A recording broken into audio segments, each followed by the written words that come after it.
Tokyo is full of quiet, affordable hotels.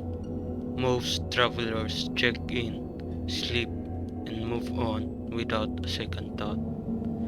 But if you ever find yourself in a certain business hotel near Shinjuku, don't stay in room 208. It started with a tourist. He claimed he saw a girl standing behind him in the bathroom mirror. Pale skin, long dark hair, eyes wide and unblinking.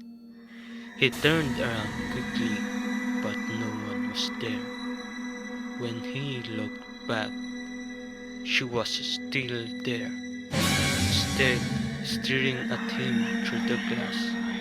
The hotel management ignored it until other guests began reporting the same thing.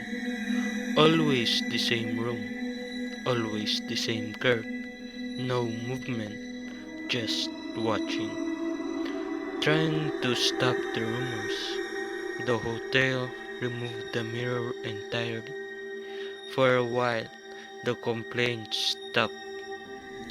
Then, one night, a man called the front desk in panic. "I saw her in the window," he whispered. Another said he saw her face in the reflection of his phone screen.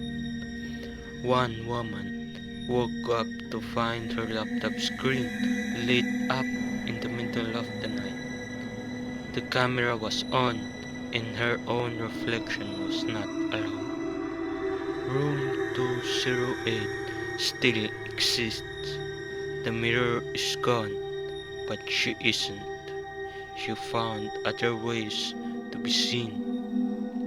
If you ever stay there, avoid the second floor, because some mirrors forget what they reflect, but this one remembers. The footage is real. You can find it online. A young woman steps into an elevator.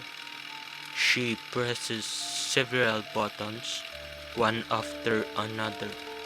She hides in the corner. She peeks out into the hallway, looking terrified. She moves like she's trying to stay invisible or escape something that can't be seen. But no one enters, no one follows, and then she vanishes. The hotel staff didn't realize she was missing until her family reported her absence. Security checked the footage and saw her final moments, acting strange, paranoid, talking to someone no one else could see, and then the elevator's doors closed and she's gone. Days passed. Guests started complaining about the water. Low pressure, foul smell, dark color. Maintenance went up to the roof and opened the water tank. Her body was inside. The rooftop doors were locked. The alarms never triggered. The water tank was nearly impossible to open without tools. No one knows how she got there or why. Some say it was mental illness. Others believe she was running from something, something not human, something that knew how to follow her without ever being seen. Whatever the truth is, one thing is certain. She wasn't alone in that elevator. Every university town has that one haunted boarding house. In this small town in the Philippines, it was a rundown three-story home converted into student rooms. The cheapest room was 3C, third floor, end of the hall.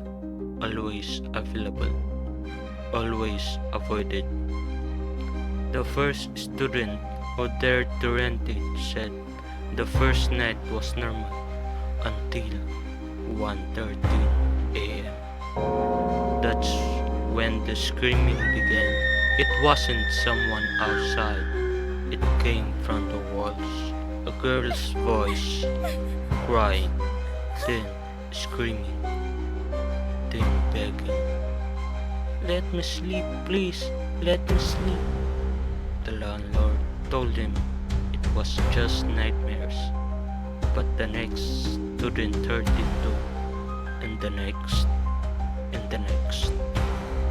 It became legend. Room 3C, the screaming room.